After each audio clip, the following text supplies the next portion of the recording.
saludos, ¿qué tal? Bienvenidos sean todos ustedes a su programa Ministerio Público, el programa de la Procuraduría General de la República y de la institución del Ministerio Público. Este día nosotros lo hemos elegido para que en el programa Ministerio Público analicemos un tema que para la República Dominicana es de mucha importancia, pero para todo el pueblo dominicano, no solamente para sus autoridades, es el tema de la violencia intrafamiliar, la violencia sexual.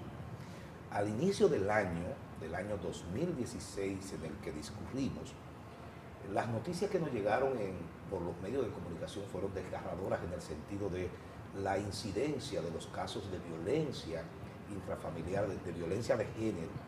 Y definitivamente tenemos con nosotros a dos personas que nos van a colocar en la línea de entender qué está pasando en este país. Somos una sociedad de violentos, somos todos violentos. Tenemos todos los dominicanos la posibilidad de matar a alguien. Bueno, para eso hemos invitado a don Luis Berget, quien es el director del Centro Conductual para Hombres Agresores, y a nuestra querida amiga y co-conductora Gloriana Montaz. Ella dirige el Centro de Atención a Víctimas de la Procuraduría General de la República. Así que con ellos vamos a hablar. Saludos, ¿cómo están? Muy bien, gracias. Muy agradecido de tenerlos aquí a ambos, a Gloriana como siempre, porque es parte de este programa. Y a usted, don Luis, gracias por acompañarnos, gracias por acudir a esta invitación que le hicimos. Muchas gracias por invitarme. Yo quiero hacer una pregunta, la voy a lanzar para que cualquiera tome la bola. Y si la quieren tomar los dos, mejor. ¿Tiene la agresión, el término agresión, una definición genérica, una agresión es cualquier cosa, o la agresión es algo muy específico, muy particular que se pueda identificar? Bien, hay varias conceptualizaciones. Exacto. Algunos autores establecen una diferencia entre lo que es conducta agresiva y conducta violenta, asociando la conducta agresiva como una energía que ayuda a la adaptación y la supervivencia. En cambio, conducta violenta ya es una conducta intencional que lleva un fin de dañar a otros para sacar beneficio de ese daño que se le produce a otros. Y esa es una definición que va más consona con lo que plantea en un organismo como Naciones Unidas, Organización Mundial de la Salud. Pero lo más importante de esta última definición es el concepto del daño. O sea, no hay forma en que la violencia, apoyada en alguna ventaja o poder para avasallar a otro, pues termine haciendo daño a otro. La agresión entonces, como usted dice, podría verse hasta en cierto modo de alguna manera beneficiosa para la posición que tú asumes en un momento, porque es como enfrentar una situación del momento, es lo que usted plantea. En cambio, la violencia tiene un resumen, una característica mucho más de enjundia previa, de análisis previo para poder realizar el acto. Eso es más o menos lo que entendí. Sí, sobre todo porque lo que se persigue con la violencia es dañar a otro. Exacto. Para el beneficio La agresión propio. A veces puede ser en defensa de tu propia integridad. Claro. Así es. Entiendo. Y puede ser hasta positiva, porque cuando una persona es agresiva en los deportes o es agresiva en la venta, por ejemplo, eso lo vemos como algo bueno, es una persona como proactiva. Imagínate la cantidad de Claro, de armas tomar, pero ahí sería una versión como positiva. Lo que hablamos es esa versión negativa, sí, que tanto podría ser algo así como no planificado y más impulsivo, como esa que tú mencionas, que es más planificada y que claro, no la que ya yo pensé lo que quiero hacer. Imagínate tú la cantidad de agresión que debe haber acumulada en ese equipo de voleibol dominicano, un equipo todo estrella, que le ha ganado a todo el mundo. Claro. Imaginémonos, y eso tiene mucho sentido, sí. Y hay algo que siempre me ha chocado, me ha llamado la atención. ¿Cómo termina un hombre siendo agresor? De la manera como lo es, que concluye finalmente su actitud, concluye con la muerte de su pareja. Y precisamente de la mujer que en un momento amó, que conquistó, con la que tuvo sus hijos, con la que tuvo una vida, a veces larga, como hay casos muy sintomáticos de gente que después de 14, 15, 20 años viene ese estado. ¿Qué pasa? ¿Qué ocurre? ¿Qué ocurre en la cabeza de ese individuo? Lo que ocurre con más frecuencia es un largo camino que va desde un aprendizaje desde temprana edad o por la conducta violenta que se observa, la conducta violenta que se recibe o la conducta violenta que se intercambia. Mientras más presentes están esos tres factores en el proceso de educación y de socialización de un ser humano, más vulnerable será a usar el método de la violencia para lidiar con los conflictos normales de cualquier ser humano. Esto es lo que nosotros llamamos aprender a normalizar la conducta violenta. Eso que usted hace, recibe o interactúa con frecuencia es lo que por lo regular luego usted va a reproducir. Llega un momento que cuando estamos en la relación con las mujeres, ahí entran en juego otros factores, otras variables. Hay lo que se llaman los conflictos de apego, que son estos hombres que vienen con deudas desde su niñez porque no fueron bien cuidados por sus madres, que no le fueron dadas respuestas de eso que nosotros llamamos de atención primaria a sus necesidades, entonces tienden a sobrecargar a la mujer con todos estos temas y todas estas cuotas, y ahí comienzan a juntarse todas estas deudas. Es bueno señalar que no todos los agresores son iguales.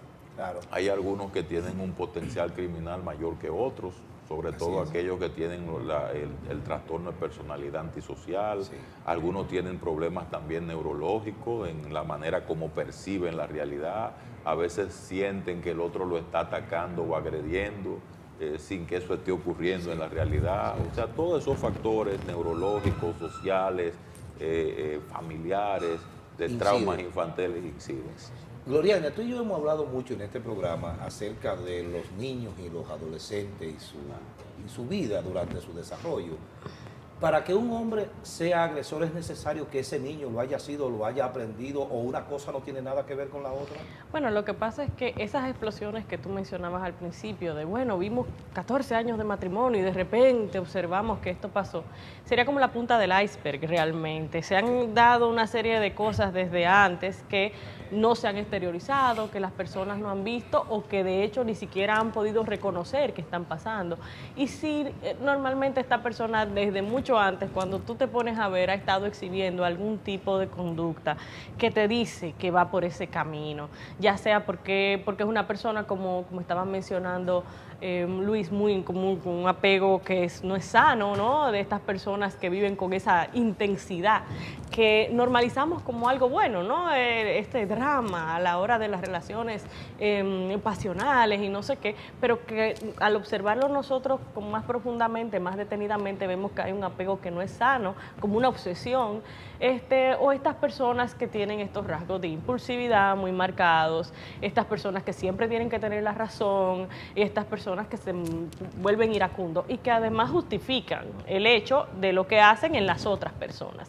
Y esto se ve desde muy joven, o sea, esto no es algo que de repente pasó, esto es algo que se construye, esto es algo que vino pasando y que se fue dando y se fue desarrollando hasta donde lo vemos ahora. Las características de la violencia, de esas actitudes de la gente, se pueden, digamos, apartar, se pueden catalogar y decir, son estas los factores que inciden en la violencia, o son muy genéricos, no se puede hacer eso. O no, sí se puede, y hay muchos estudios que hablan. Lo que no podemos decir que todo el mundo presenta los mismos factores y en la misma medida, sino que hay muchos factores que pueden incidir y que vamos a ver de manera individual en este individuo cuáles fueron los factores de peso. Si fue el tema social, si fue el tema familiar, qué sé yo, muchísimos temas hasta genéticos, ¿no? Que podemos comenzar a observar en las personas. Yo recuerdo eso que tú acabas de decir, me lleva a recordar, ¿no? el evocar, estoy de alguna manera evocando ahora, el tema de la escuela clásica italiana, que planteaba el hombre delinque no porque tiene libre albedrío, que era lo que decía la escuela clásica anterior a ella, sino porque hay factores externos e internos que inciden en ese delito. Y se me parece mucho eso a eso que tú acabas de decir. De hecho, hay una conexión en ambas cosas. Así es, así mismo es. ¿Cuál es el perfil de un hombre agresor que uno sabe que va a llegar a terminar golpeando a su pareja o hasta provocándole la muerte? ¿Cómo se perfila, no? Desde que se creó el famoso concepto de doble fachada, que consiste en que estos hombres fingen lo que no son, se hace muy difícil definir un perfil. ¿A eso le dicen bipolares? No, bipolar ya es algo de la depresión. Ya, exacto.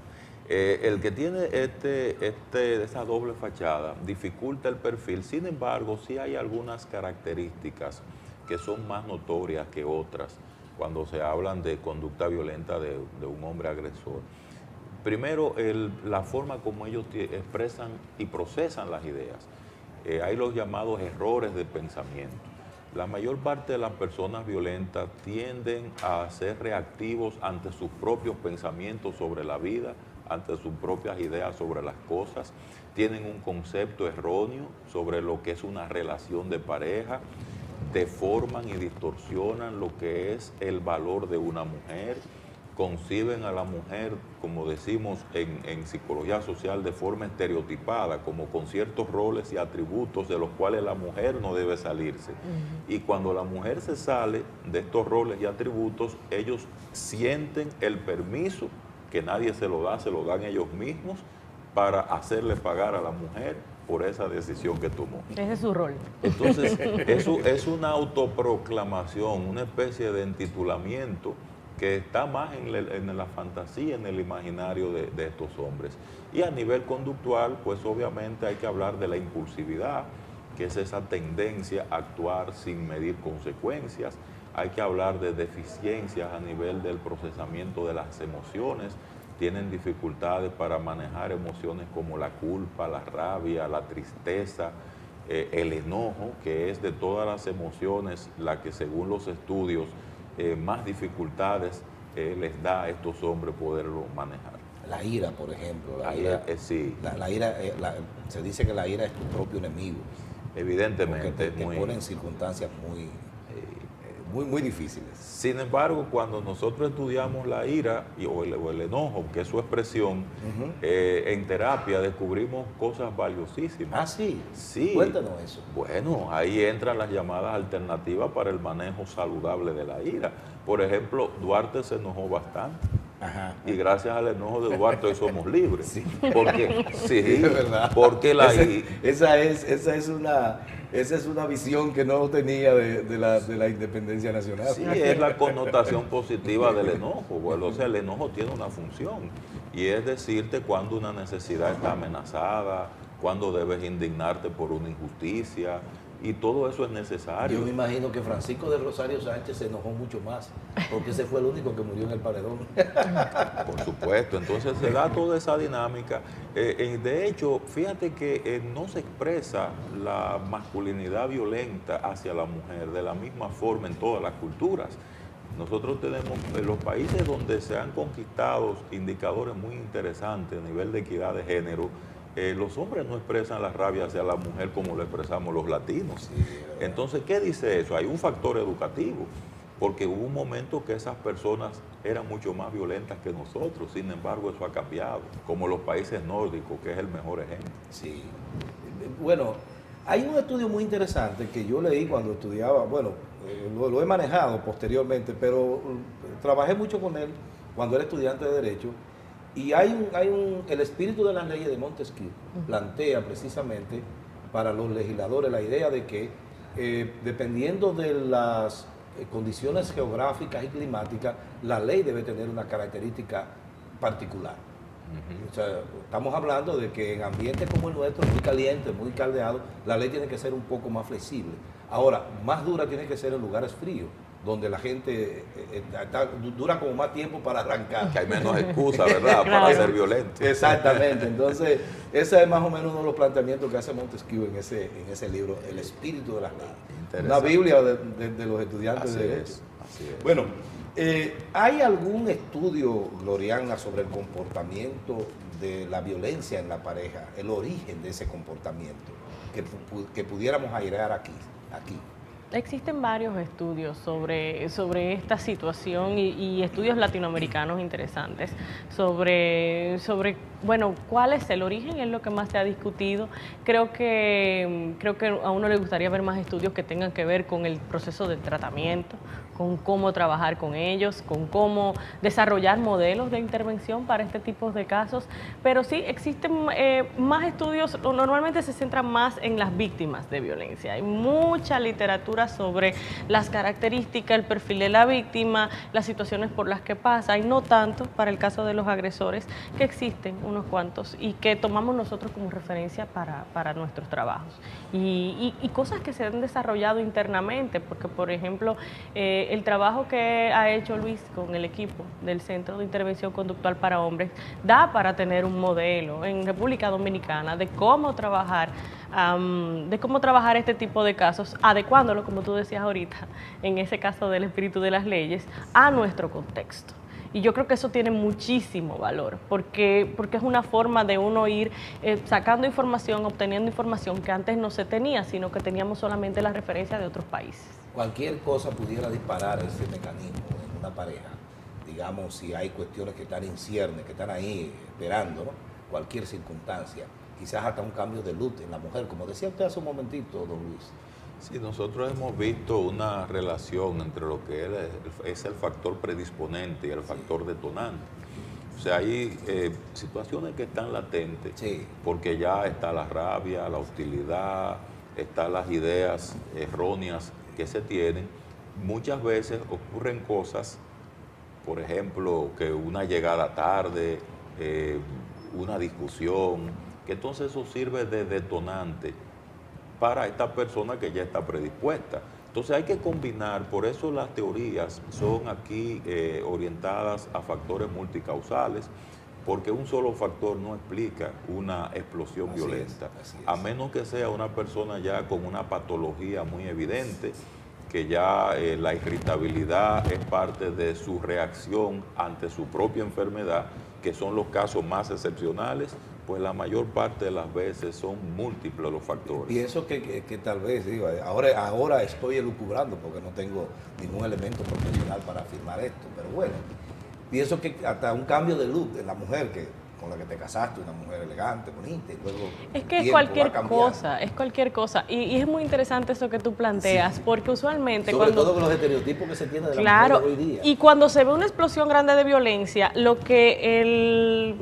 bueno, vamos a decir, la mayoría de las personas piensan, de la manera popular, es esta mujer engañó a este hombre, o otro hombre. Eso es de una vez lo que la gente, ay, que las mujeres de ahora, tú oyes los comentarios, cuando ven en la prensa un hecho violento, inmediatamente se asume que la mujer tuvo, engaño, claro, que jamás es justificable, pero puede ser cualquier cosa, puede ser un cambio de look, puede ser que estaba fría la comida, o sea, porque no hay una razón real, es que hay un montaje detrás que dice que esto va a pasar.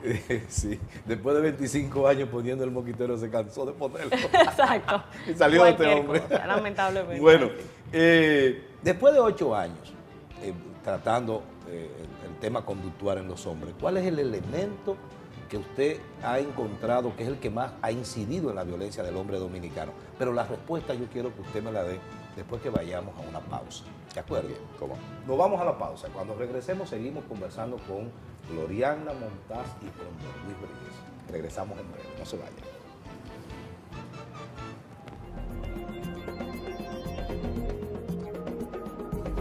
Después de la tercera calle, hay una calle que se llama El Parmar.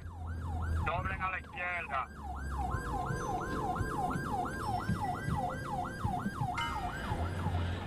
Nos tomamos aproximadamente 3 minutos en llegar al área del incidente, y cuando llegamos nos encontramos específicamente un accidente de tránsito, que es un 1042, en donde se encontraba involucrada una persona que había sido embestida por un vehículo mientras se trasladaba en un motor, una motocicleta.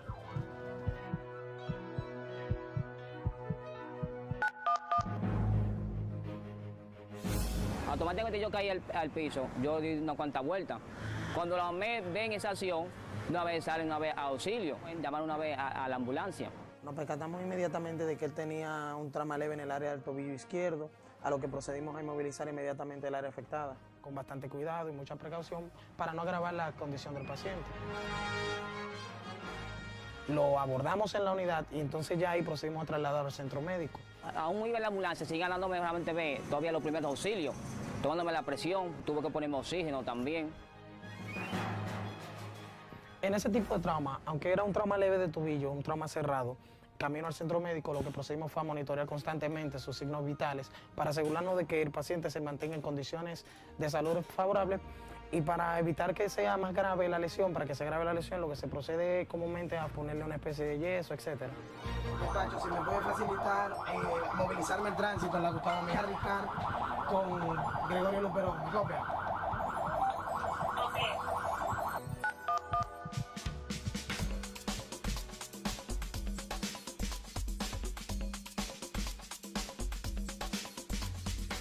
Comúnmente cuando se presentaban este tipo de casos, la comunidad lo que hacía era lo montaba en el primer motor que aparecía, lo tiraban en la primera parte de atrás de una camioneta que apareciera, primero poniendo en riesgo la condición del paciente porque podía agravarse o generar más víctimas dentro del incidente. La persona que me llevó, aún yo estaba en el hospital, estaba también en cabecera ahí. Se procedió a hacerle los estudios de rigor para determinar y descartar si hay una posible fractura. ¿Y esta pierna te duele? No el tobillo va. Ahí. Indícale radiografía de tobillo izquierdo. Ese servicio que yo lo hallo eficazmente 100%. Quise estar las 24 horas ahí del día para asistir a uno. Cuando uno siente que ayudó a una persona, que le sirvió para algo, te cuento que uno se siente bien.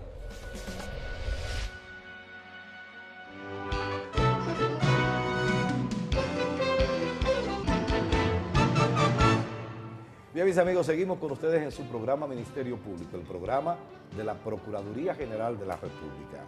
Bueno, estamos conversando con Gloriana Montaz y con don Luis Vergés sobre el tema de la violencia de género, la violencia intrafamiliar, todos estos problemas que son muy, digamos, ya típicos de la República Dominicana, de la nación dominicana. ¿Qué está pasando con eso?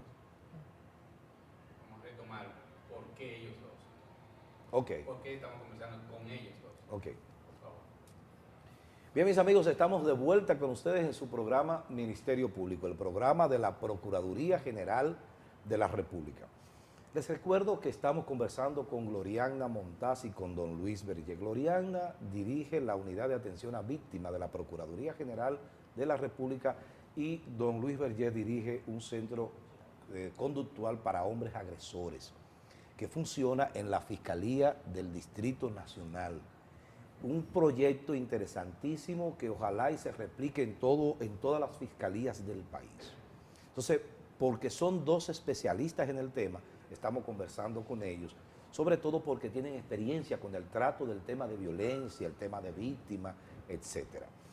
Cuando nos fuimos, don Luis, yo le hacía una pregunta y la pregunta era, después de estos 8 años, ¿cuál ha sido el factor de más incidencia en el tratamiento que ustedes han dado a los hombres agresores dominicanos? ¿Cuál es que usted ha podido identificar con más asiduidad, digamos? El factor descontrol ante el enojo. Esa es la variable que más se repite en estos hombres. Hay como una... descontrol ante el enojo. Exacto. Okay. Es como si el hombre que nosotros tratamos ha aprendido que cuando se enoja tiene que golpear a alguien. Exacto. No ha concebido la idea de que el enojo puede tener otras funciones. De hecho, así te lo proclaman desde que van el primer día. Primero, no asumen la responsabilidad de su propio enojo. Yeah. Ella me enojó, no te dicen me hizo enojar. Exacto. Sí, o sea, que yo no me autoquillé. Y así te lo dicen, esa es la frase que más se usa. Ella me quilló. ¿Por qué usted la golpeó? Porque ella me quilló. Ya. Y por ahí comienza la terapia, precisamente haciendo conciencia de que nadie quilla a nadie, que el enojo es suyo y usted debe asumir la responsabilidad de su enojo. Sí. Porque mientras nosotros aceptamos la idea de que alguien daña al otro, porque el otro es responsable de lo que yo hice para dañar, entonces no vamos a avanzar. Y esa actitud de que se te vaya de la mano el enojo, ¿no? Y que tú llegues finalmente a agresión física, tiene que ver con problemas de formación, tiene que ver con problemas de quizás capacidad intelectual. ¿Con qué tiene que ver? ¿O con cuáles cosas tendría que ver? Ahí influyen varios factores, pero el más fundamental es la normalización del manejo del enojo de esa manera. Desde chiquitito nosotros estamos viendo a los adultos que manejan el enojo de esa forma. Cuando mamá se enoja daba pela. Cuando abuela se enoja y la profesora daba pela y amenazaba y cuidado porque si yo me quillo, entonces ahí todo el mundo tiene que callarse. Mi abuela me decía, mira, recuérdate que tú tienes la sogra rastro, si te la piso. Así era la cosa, es bajo amenaza que vivía uno. Entonces fíjate que hay un factor de aprendizaje cultural que nos ha legado desde muchas generaciones la idea de que cuando usted se enoja usted tiene que golpear a alguien, o usted tiene que hacer sentir mal a alguien, o usted tiene que insultar a alguien. Y nada que ver, el enojo es una emoción igual que las otras, tiene funciones y usted la puede regular porque es suya. El enojo no tiene sentido fuera de usted. Ese es un factor. El otro factor es la incompetencia para establecer vínculos saludables en la pareja. Ese es un aprendizaje que es una deuda pendiente que nosotros tenemos, porque si nos ponemos a analizar, realmente no hay una preparación para la vida en pareja. La vida en pareja se va sobrellevando sobre la marcha por ensayo y error. La mayoría de las personas en el camino van aprendiendo, pero no es un proceso que ha requerido de esa preparación, que uno no va a decir tampoco que vamos a una escuelita a aprender eso, porque sería un exceso plantearlo de esa manera, pero sí tiene que venir un proceso más educativo en esa dirección que no lo hemos tenido, y nuestros hombres lo evidencian, sobre todo en la comprensión de los sentimientos de la mujer. No se ponen muchos de ellos en la posición de la mujer, tratan a la mujer con la misma rudeza que se tratan entre ellos, a pesar de que el trato debe ser diferenciado, porque no es el mismo manejo. Sí, a veces como que el pleito como que lo seguimos le damos como mucha cabida, ¿no?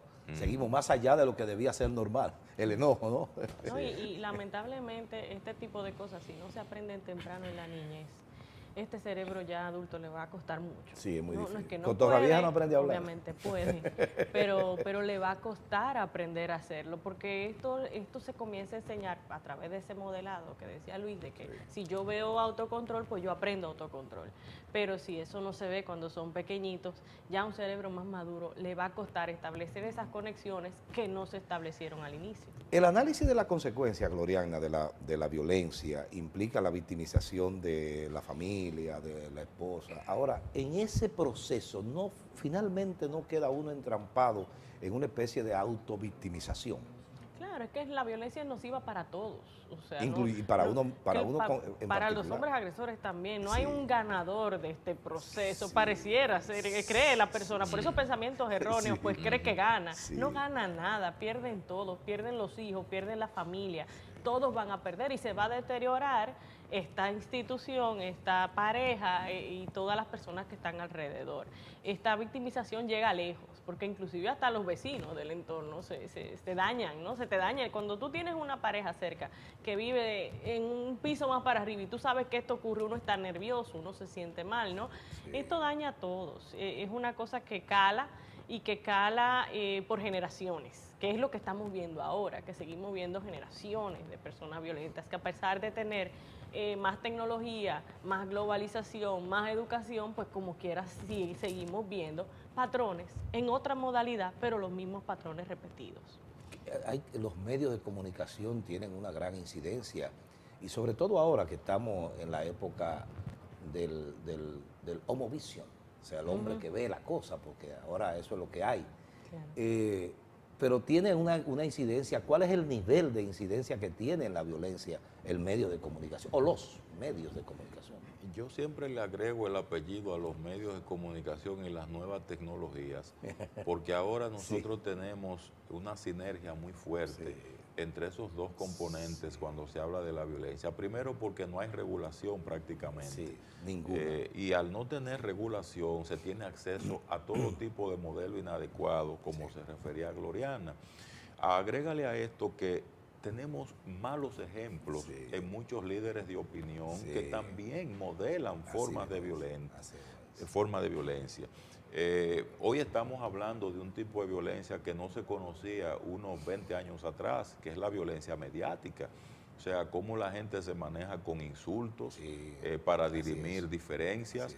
Le estamos diciendo a la población... Periodistas veteranos que acusan a alguien de algo sin haber investigado, sin haber confirmado la fuente y después ni siquiera están en disposición de pedir disculpas. Obviamente, entonces le estamos diciendo a la población, bueno, pero es que las diferencias se manejan con intolerancia. Y aquí el que vocee más, el que insulte más, el que agravie más la dignidad del otro, es el que va a tener la razón.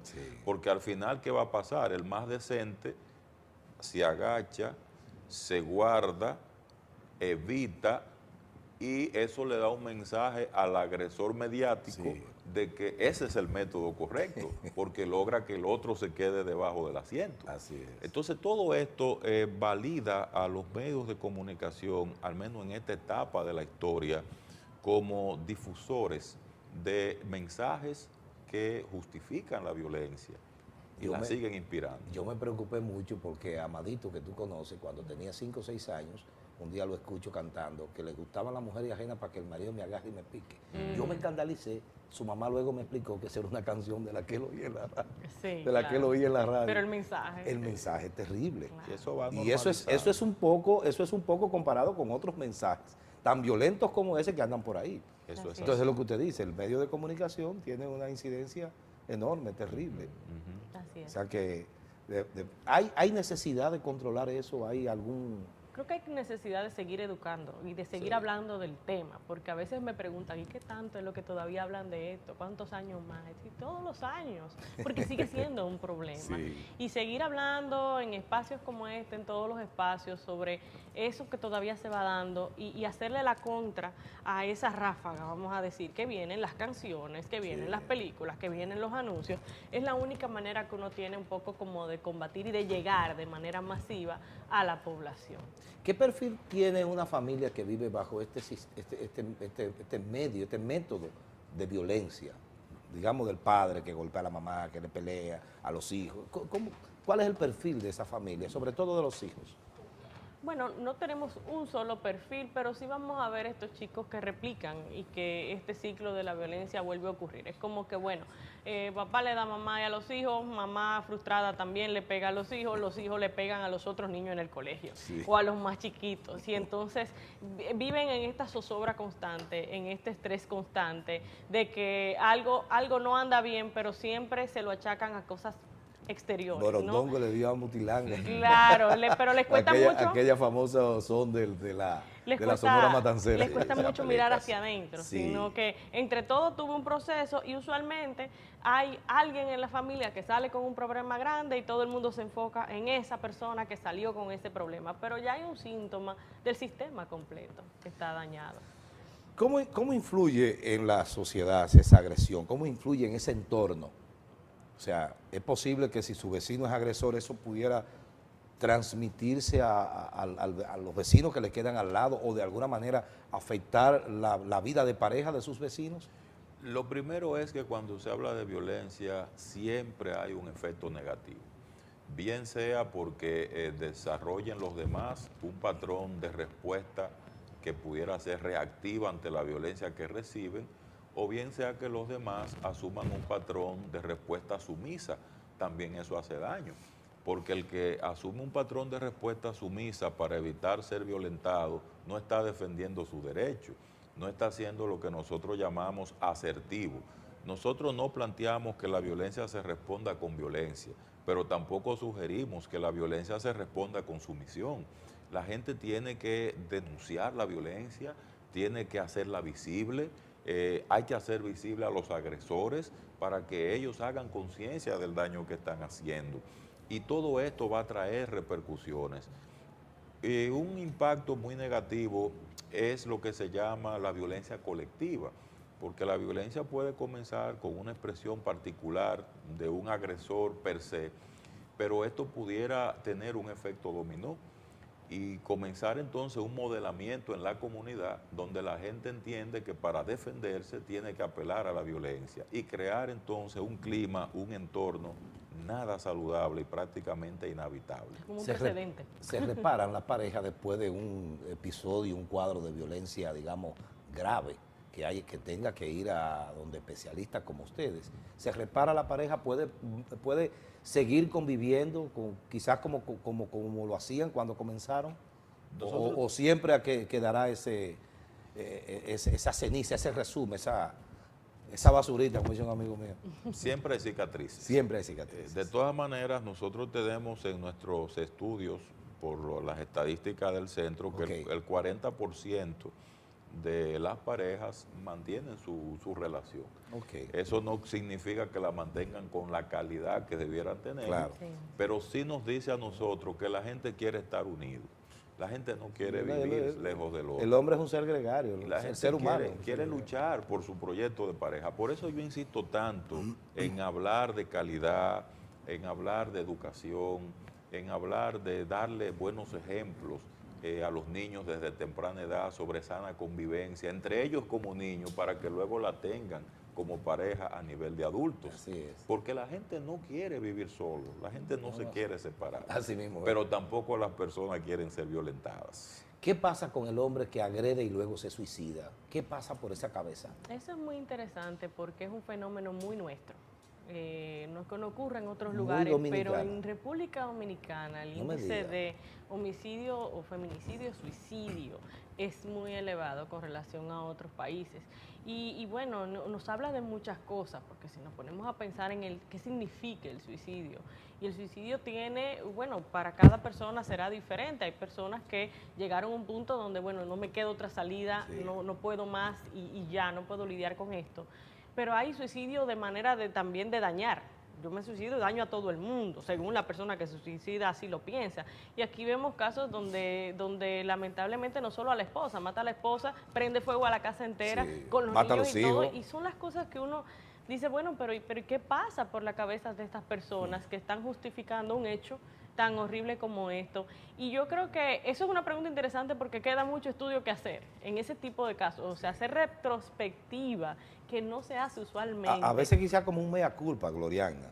Después que lo cometo ya me siento tan culpable que el peso de esa culpa hace que puede se ser, suicide. pero ese otro caso donde además daño a otros es muy diferente. El tema no, de, claro, ahí sí, y daño a los hijos, daño a la familia de ella que está cerca, o sea, entendible. daño a más personas ahí, y ahí nos quedamos pensando también en cuanto a temas del valor de la vida y de cómo la persona tienen ese pensamiento sobre lo que es la vida del otro y qué capacidad tengo yo de tomar la vida de otra persona. Hemos perdido la capacidad de valorarla, parece ser. Y sería bueno esos estudios en retrospectiva de ese tipo de casos, tipo autopsia psicológica, de un poquito entender qué es lo que ha ocurrido ahí, que no, usualmente, bueno, ese caso se queda en la estadística. Pasó un caso más y no se va a estudiar qué pasó en esos casos. Bueno, vamos a una pausa, a otra pausa. Esta es nuestra última pausa. Cuando regresemos, vamos a hablar un poco del tratamiento, cómo se enfrentan estos problemas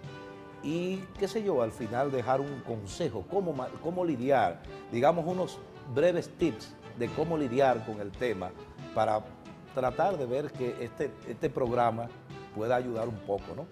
Así que nosotros volvemos en breve, no se vayan.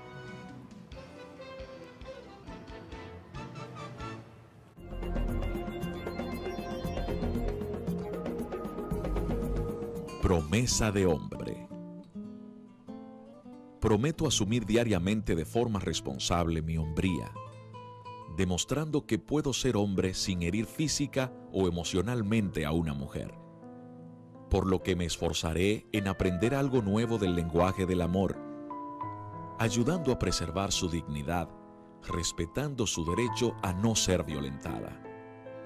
Esto me ayudará a ser un verdadero hombre.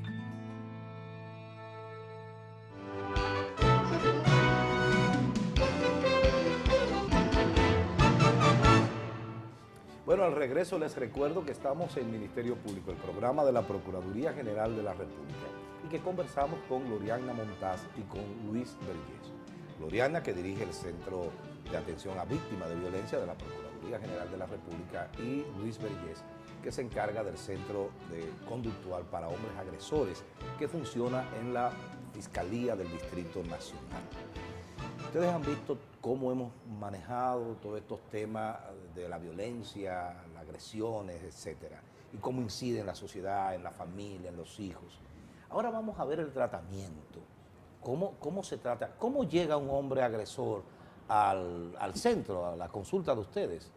Estadísticamente llega predispuesto, en contra de su voluntad, con una negación muy grande de su responsabilidad. Con el perdón, Luis, permítame hacerle un paréntesis, es bueno quizás que aclaremos antes de que usted continúe. ¿Todo el que llega al centro que usted dirige llega por una decisión de un juez o van voluntariamente? La mayoría llegan por decisión de un juez o con acuerdo de fiscales. Esas son pero siempre hay como algo que lo obliga ahí. Evidentemente. Que no es que él lo decide, déjame ir, que yo soy muy violento. Sí, no. La mayoría de las veces. La mayoría de las veces. Ok, perfecto, continúe. Bueno, una vez llegan, pues lo primero que hacemos es tratar de bajar esos niveles de reactividad negativa que ellos traen para poder establecer una relación terapéutica que permite el logro de los cambios deseados. Ahí pasamos a una evaluación psicológica donde se aplican varias pruebas especializadas, así como una entrevista que nosotros le llamamos entrevista de historia o historial clínico. Y con toda esa información reunida hacemos un plan de trabajo con ellos donde dirigimos dos enfoques fundamentales. Uno que se llama terapia grupal, que es donde participan en grupos de no más de 10 a 15 personas, y terapia individual, donde se abordan los aspectos más particulares en un proceso ya particularizado. Cada caso es particular, cada caso se enfoca desde su particularidad. Así es, sí, porque no hay dos casos iguales. Así. Pero me imagino que cuando hay algunas coincidencias van a esas terapias de grupo. No, como quiera. Como quiera van. Sí, porque la terapia de grupo nos apoya en el sentido de que entre ellos hacen una especie de sinergia positiva, le llamamos nosotros, que es una influencia favorable en aquellos que han ido avanzando en el programa. Entonces esa influencia la comparte con aquellos que no han logrado los factores que el programa requiere. Yo los he visto en las películas, se presentan y luego dicen, yo soy adicto, yo soy agresor. Eso es más o menos, ¿verdad? Por ahí, sí. ¿Cómo ven los especialistas los hombres agresores? ¿Son delincuentes, son víctimas de su entorno, son psicópatas? ¿Cómo ustedes los ven? ¿Cómo ustedes los analizan? Son seres humanos que vienen con un historial muy particular que queremos entrar a ayudar en ese proceso de cambio, porque el terapeuta es como un vehículo, yo lo veo, es como este taxista que te ayuda a llegar a un sitio, pero si tú no quieres llegar te puedes tirar del carro también, ¿no? Aunque ellos van medio obligados, en ese carro le han cerrado la puerta, pero igual si la persona no quiere cooperar, aun cuando asista no se da el proceso. Ahora, es un facilitador de procesos y vamos a ver a las personas como seres humanos que han tenido un historial particular que los ha llevado a estar donde están y que queremos ayudarlos siempre y cuando ellos quieran, ¿no? Tomen la decisión activa de hacer ese cambio a llegar a donde tienen que llegar. Y hay casos en los cuales esos hombres que van a esas terapias cumplen con ellas solo para cumplir, como decía don Luis, con la sentencia o con el acuerdo que llegó con el fiscal y luego realmente el tratamiento no ha hecho su efecto. ¿Es posible que eso pase o ha pasado ya eso?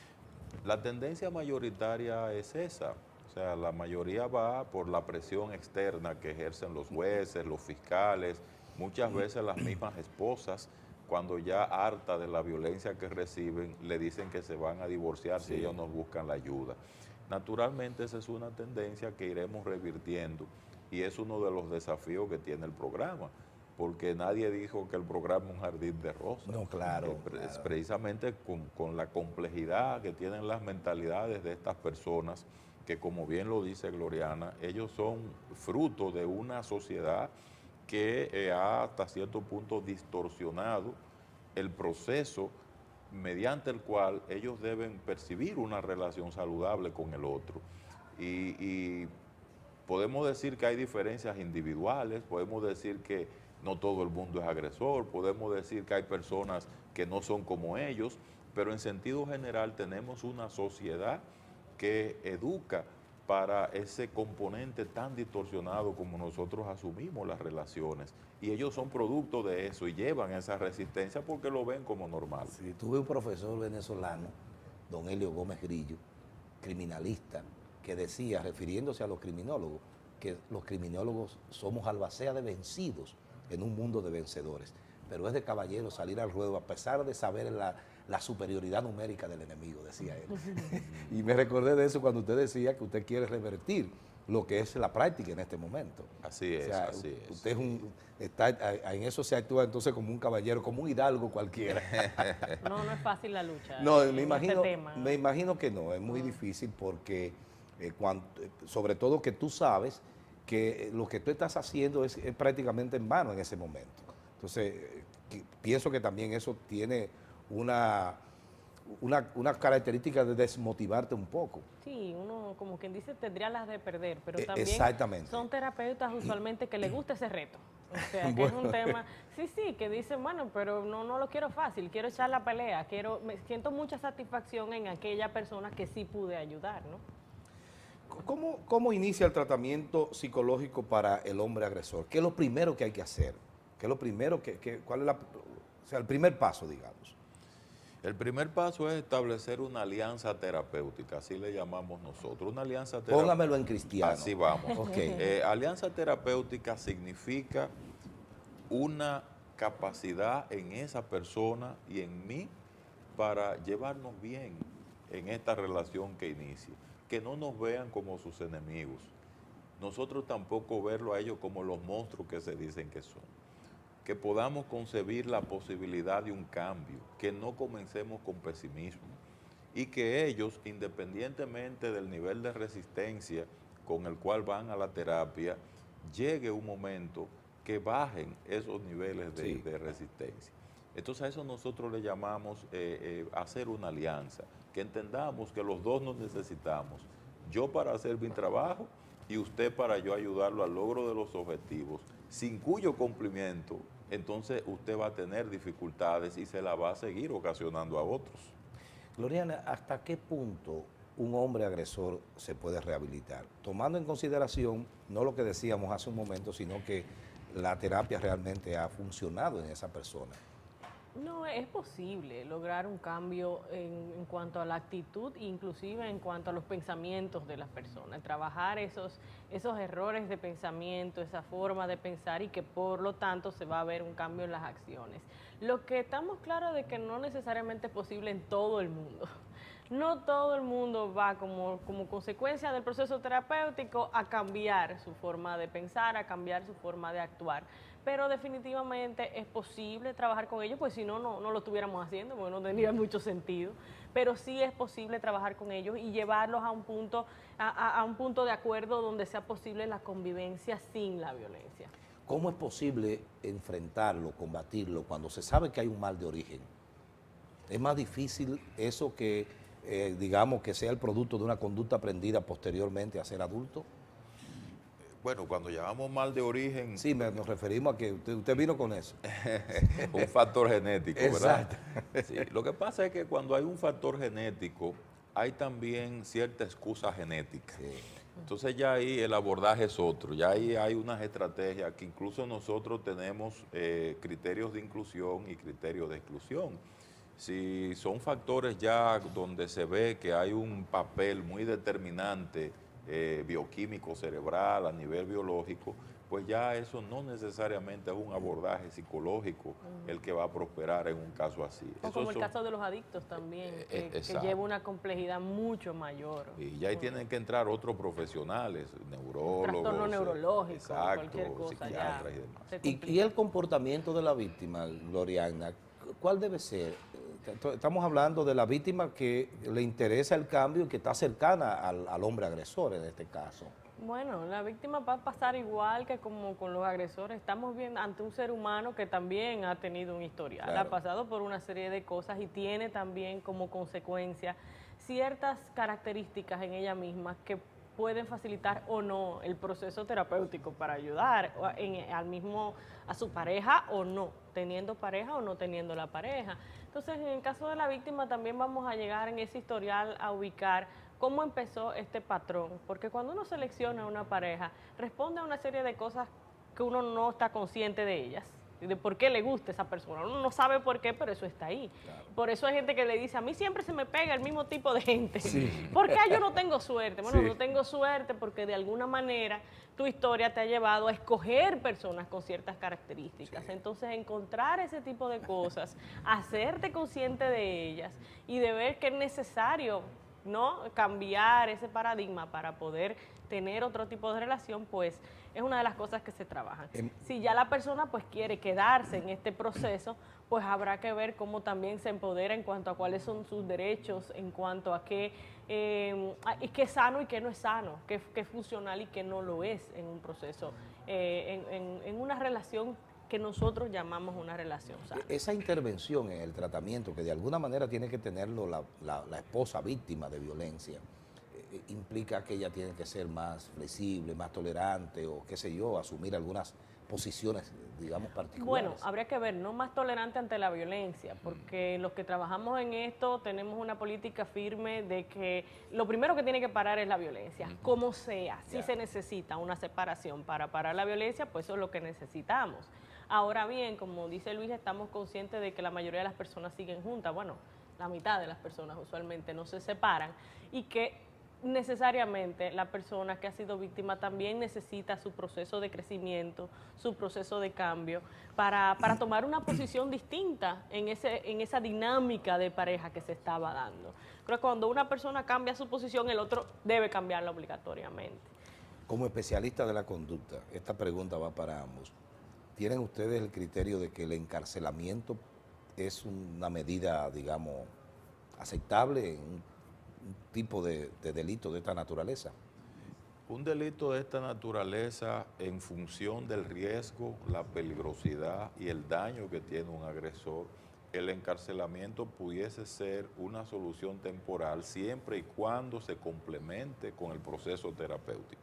Lo que yo no concibo es el encarcelamiento por el encarcelamiento. Sí, eso por sí no es terapéutico, por sí solo. Sí, porque lógicamente no estamos hablando de un delincuente común, estamos hablando de un, como decían los romanos, un buen pater familia que viola la ley en un momento dado, producto de una circunstancia muy personal. Pero hay que establecer que la sociedad también tiene que protegerse de este tipo de personas. Eso es así. Entonces tiene que haber un balance, y yo pienso que el balance lo puede dar la combinación de ambas estrategias. Bueno, tengo entendido que los centros del nuevo modelo de gestión penitenciaria tienen especialistas en la conducta que ayudan a ese proceso. No sé si tienen ustedes alguna conexión con los centros a través de la coordinación de los centros.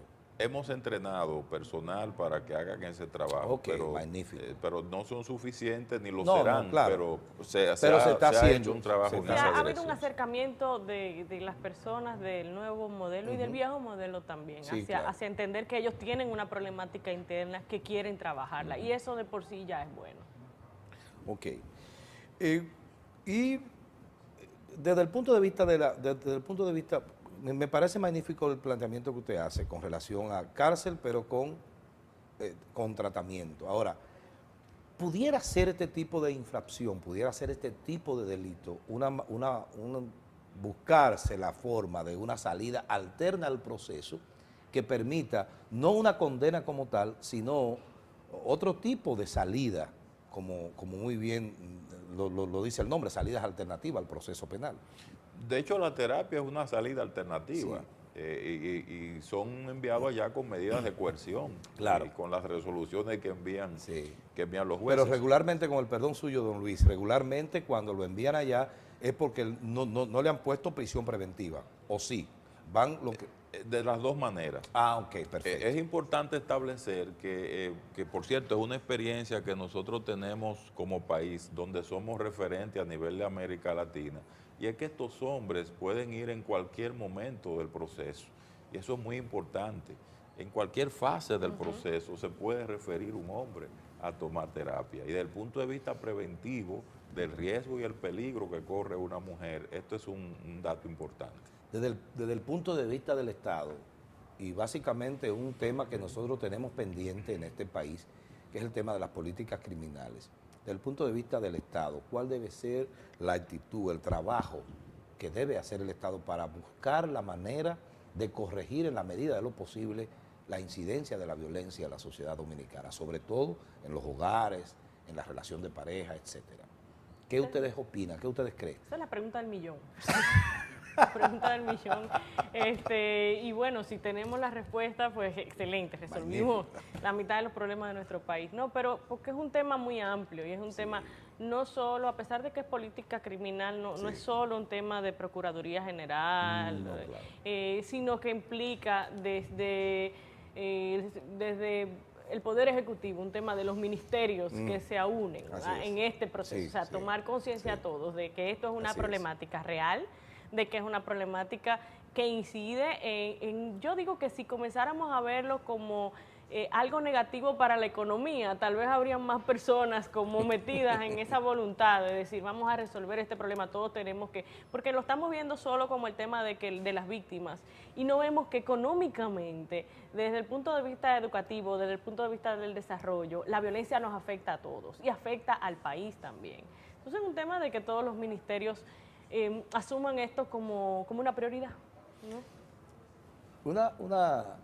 ¿Tiene alguna respuesta? Sí, yo quería agregar como adelante. Que desde el punto de vista del Estado, lo primero que necesitamos es una conciencia de lo que nos ahorraríamos si no hubiera tanta violencia. Hay un tema económico ahí. Sí, y con eso que nos ahorraríamos, si no hubiera tanta violencia, entonces se pudiesen fortalecer los programas que ahora mismo existen, pero están debilitados por falta de recursos. Y esto es importante porque los países que han avanzado en este tema, lo primero que hicieron fue fortalecer el sistema de derechos, fomentar la equidad de género, trabajar por el respeto a todos esos derechos. Y los indicadores que se reconocen por Naciones Unidas como indicadores de desarrollo humano, a medida que esos indicadores desde el punto de vista del Estado se le van dando respuesta, la violencia baja y los recursos que nos ahorramos entran en un círculo virtuoso, porque ahora tenemos un círculo vicioso, porque mientras más violencia tienes, más problemas de salud, tienes más problemas económicos, tienes más homicidios, más suicidios, ausentismo escolar, más niños huérfanos, más trastornos de ansiedad, más depresión, más gastos en salud y de todo tipo. Entonces ese circuito hay que romperlo. Perfecto. ¿Qué ustedes le aconsejarían a quienes nos están mirando si es una mujer agredida, ¿no? Esposa de un hombre agresor, qué debe hacer inmediatamente para ponerle coto a esa situación? ¿Cuál debe ser la actitud, no solamente de ella, sino de cualquier familiar o de la familia misma? Hay una frase que decía, en pleito y marido y mujer nadie se debe meter. Yo la cambiaría. En pleito y marido y mujer todos nos debemos meter. Eso sería lo primero. Interesante. Porque en la medida en que usted visibiliza la violencia, en la medida que usted aparece como alguien que se opone a ella, el agresor entonces percibe que la víctima ya no es vulnerable. Y no está sola. Y para que haya agresor, tiene que haber gente vulnerable. Y eso se ha demostrado en todos los estudios. Así es. Entonces nosotros tenemos que abrir conciencia. Cuando la mujer visibiliza la violencia y el Estado y los vecinos y todos nos involucramos con un solo discurso, comienza a cambiar el proceso. Gloriana. No, la verdad es simplemente saber que existen lugares donde se puede acudir, donde se puede buscar ayuda, donde se puede buscar acompañamiento. Estamos aquí disponibles y esperemos que las personas sigan buscando de la ayuda que existe. Bueno, o sea, no están solas. Así es. Sí.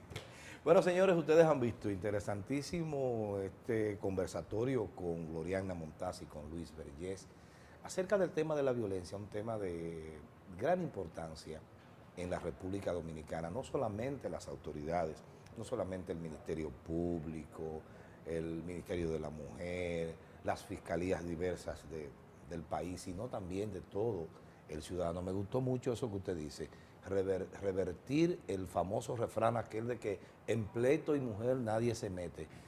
Decirlo al revés, en pleito de marido y mujer todos tenemos que meternos, porque esto hay que pararlo de alguna manera. Gracias, don Luis, nosotros agradecidísimos de tenerlos acá.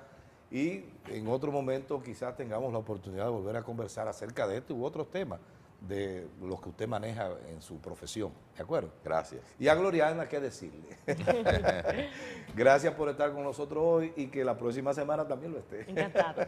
Y a ustedes también. Los invitamos a que la próxima semana nos acompañen en otro programa igual, Ministerio Público, el programa de la Procuraduría General de la República, que vendremos con otro programa interesante, un conversatorio también tan interesante como el día de hoy. Nos vemos, señores, nos vemos la próxima semana. Bye bye, amado José Rosa, estuvo con ustedes.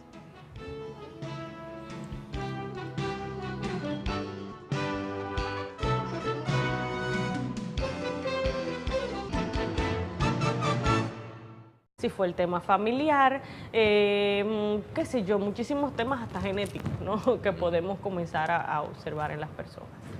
Yo recuerdo, eso que tú acabas de decir me lleva a recordar, ¿no? El evocar, estoy de alguna manera evocando ahora, el tema de la escuela clásica italiana que planteaba el hombre de Linke, no porque tiene libre albedrío, que era lo que decía la escuela clásica anterior a ella, sino porque hay factores externos e internos que inciden en ese delito. Y se me parece mucho eso a eso que tú acabas de decir. De hecho, hay una conexión en ambas cosas. Así es, así mismo es. ¿Cuál es el perfil de un hombre agresor que uno sabe que va a llegar a terminar golpeando a su pareja o hasta provocándole la muerte? ¿Cómo se perfila, no? Desde que se creó el famoso concepto de doble fachada, que consiste en que estos hombres fingen lo que no son, sí, se hace muy difícil definir un perfil. ¿A eso le dicen bipolares? No, Okay. Bipolar ya es algo de la depresión. Ya, okay. Exacto. El que tiene esa doble fachada dificulta el perfil, sin embargo, sí hay algunas características que son más notorias que otras cuando se hablan de conducta violenta de un hombre agresor. Primero, la forma como ellos expresan y procesan las ideas. Hay los llamados errores de pensamiento. La mayor parte de las personas violentas tienden a ser reactivos ante sus propios pensamientos sobre la vida, ante sus propias ideas sobre las cosas. Tienen un concepto erróneo sobre lo que es una relación de pareja, deforman y distorsionan lo que es el valor de una mujer, conciben a la mujer, como decimos en psicología social, de forma estereotipada, como con ciertos roles y atributos de los cuales la mujer no debe salirse. Y cuando la mujer se sale de estos roles y atributos, ellos sienten el permiso, que nadie se lo da, se lo dan ellos mismos, para hacerle pagar a la mujer. Varias conceptualizaciones. Exacto. Algunos autores establecen una diferencia entre lo que es conducta agresiva y conducta violenta, asociando la conducta agresiva como una energía que ayuda a la adaptación y la supervivencia. En cambio, conducta violenta ya es una conducta intencional que lleva un fin de dañar a otros para sacar beneficio de ese daño que se le produce a otros. Y esa es una definición que va más consona con lo que plantea en un organismo como Naciones Unidas, Organización Mundial de la Salud. Pero lo más importante de esta última definición es el concepto del daño. O sea, no hay forma en que la violencia, apoyada en alguna ventaja o poder para avasallar a otro, pues termine haciendo daño a otro. La agresión, entonces, como usted dice, podría verse hasta en cierto modo de alguna manera beneficiosa para la posición que tú asumes en un momento, porque es como enfrentar una situación del momento, es lo que usted plantea. En cambio, la violencia tiene un resumen, una característica mucho más de enjundia previa, de análisis previo para poder realizar el acto. Eso es más o menos lo que entendí. Sí, sobre todo porque lo que se persigue con la violencia es dañar a otro. Exacto. Para el beneficio La agresión propio. A veces puede ser en defensa de tu propia integridad. Claro. Así es. Entiendo. Y puede ser hasta positiva, porque cuando una persona es agresiva en los deportes o es agresiva en la venta, por ejemplo, eso lo vemos como algo bueno, es una persona como proactiva. Que, imagínate la cantidad de claro, de armas tomar, pero ahí sería una versión como positiva. Lo que hablamos es esa versión negativa, sí, que tanto podría ser algo así como no planificado y más impulsivo, como esa que tú mencionas, que es más planificada y que Claro. no la que ya yo pensé lo que quiero hacer. Imagínate tú la cantidad de agresión que debe haber acumulada en ese equipo de voleibol dominicano, ¿no? Un equipo todo estrella, que le ha ganado a todo el mundo. Así es, Imaginémonos, y eso tiene mucho sentido, sí. Hay algo que siempre me ha chocado, me ha llamado la atención.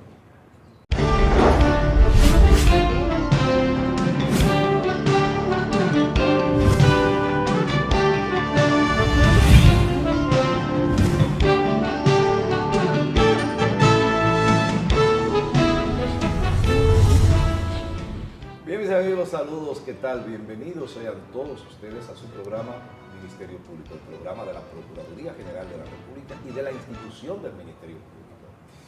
Este día nosotros lo hemos elegido para que en el programa Ministerio Público analicemos un tema que para la República Dominicana es de mucha importancia, pero para todo el pueblo dominicano, no solamente para sus autoridades. Es el tema de la violencia intrafamiliar, la violencia sexual. Al inicio del año 2016 en el que discurrimos, las noticias que nos llegaron por los medios de comunicación fueron desgarradoras en el sentido de la incidencia de los casos de violencia intrafamiliar, de violencia de género. Y definitivamente tenemos con nosotros a dos personas que nos van a colocar en la línea de entender qué está pasando en este país. Somos una sociedad de violentos, somos todos violentos. Tenemos todos los dominicanos la posibilidad de matar a alguien. Bueno, para eso hemos invitado a don Luis Berget, quien es el director del Centro Conductual para Hombres Agresores, y a nuestra querida amiga y co-conductora Gloriana Montaz. Ella dirige el Centro de Atención a Víctimas de la Procuraduría General de la República. Así que con ellos vamos a hablar. Saludos, ¿cómo están? Muy bien, gracias. Muy agradecido de tenerlos aquí a ambos, a Gloriana como siempre, porque es parte de este programa. Y a usted, don Luis, gracias por acompañarnos, gracias por acudir a esta invitación que le hicimos. Muchas gracias por invitarme. Yo quiero hacer una pregunta, la voy a lanzar para que cualquiera tome la bola. Y si la quieren tomar los dos, mejor. ¿Tiene la agresión, el término agresión, una definición genérica? ¿Una agresión es cualquier cosa? ¿O la agresión es algo muy específico, muy particular que se pueda identificar? Bien, hay esos factores neurológicos, sociales, familiares, de traumas infantiles inciden. Gloriana, tú y yo hemos hablado mucho en este programa acerca de los niños y los adolescentes y su vida durante su desarrollo. Para que un hombre sea agresor es necesario que ese niño lo haya sido, lo haya aprendido, o una cosa no tiene nada que ver con la otra. Bueno, lo que pasa es que esas explosiones que tú mencionabas al principio, de bueno, vimos 14 años de matrimonio y de repente observamos que esto pasó, sería como la punta del iceberg realmente. Se han dado una serie de cosas desde antes que no se han exteriorizado, que las personas no han visto o que de hecho ni siquiera han podido reconocer que están pasando. Y si normalmente esta persona desde mucho antes, cuando tú te pones a ver, ha estado exhibiendo algún tipo de conducta que te dice que va por ese camino, ya sea porque es una persona, como estaban mencionando Luis, con un apego que no es sano, ¿no? De estas personas que viven con esa intensidad, que normalizamos como algo bueno, ¿no? Este drama a la hora de las relaciones pasionales y no sé qué, pero que al observarlo nosotros como más profundamente, más detenidamente, vemos que hay un apego que no es sano, como una obsesión, o estas personas que tienen estos rasgos de impulsividad muy marcados, estas personas que siempre tienen que tener la razón, estas personas que se vuelven iracundos y que además justifican el hecho de lo que hacen en las otras personas. Y esto se ve desde muy joven, o sea, esto no es algo que de repente pasó, esto es algo que se construye, esto es algo que vino pasando y que se fue dando y se fue desarrollando hasta donde lo vemos ahora. Las características de la violencia, de esas actitudes de la gente, se pueden, digamos, apartar, se pueden catalogar y decir, son estas los factores que inciden en la violencia, o son muy genéricos, no se puede hacer eso.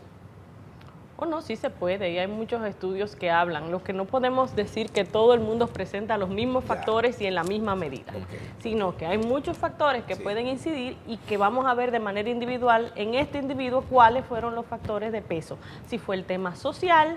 ¿Cómo termina un hombre siendo agresor? De la manera como lo es, que concluye finalmente su actitud, concluye con la muerte de su pareja. Y precisamente de la mujer que en un momento amó, que conquistó, que con la que tuvo sus hijos, con la que tuvo una vida, a veces larga, como hay casos muy sintomáticos de gente que después de 14, 15, 20 años viene ese estado. ¿Qué pasa? ¿Qué ocurre? ¿Qué ocurre en la cabeza de ese individuo? Lo que ocurre con más frecuencia es un largo camino que va desde un aprendizaje desde temprana edad, o por la conducta violenta que se observa, la conducta violenta que se recibe o la conducta violenta que se intercambia. Mientras más presentes están esos tres factores en el proceso de educación y de socialización de un ser humano, más vulnerable será a usar el método de la violencia para lidiar con los conflictos normales de cualquier ser humano. Esto es lo que nosotros llamamos aprender a normalizar la conducta violenta. Eso que usted hace, recibe o interactúa con frecuencia es lo que por lo regular luego usted va a reproducir. Llega un momento que cuando estamos en la relación con las mujeres, ahí entran en juego otros factores, otras variables. Hay lo que se llaman los conflictos de apego, que son estos hombres que vienen con deudas desde su niñez porque no fueron bien cuidados por sus madres, que no le fueron dadas respuestas de eso que nosotros llamamos de atención primaria a sus necesidades, entonces tienden a sobrecargar a la mujer con todos estos temas y todas estas cuotas, y ahí comienzan a juntarse todas estas deudas. Es bueno señalar que no todos los agresores son iguales. Claro. Hay algunos que tienen un potencial criminal mayor que otros, sobre todo aquellos que tienen el trastorno de personalidad antisocial. Algunos tienen problemas también neurológicos en la manera como perciben la realidad. A veces sienten que el otro lo está atacando o agrediendo sin que eso esté ocurriendo en la realidad. O sea, todo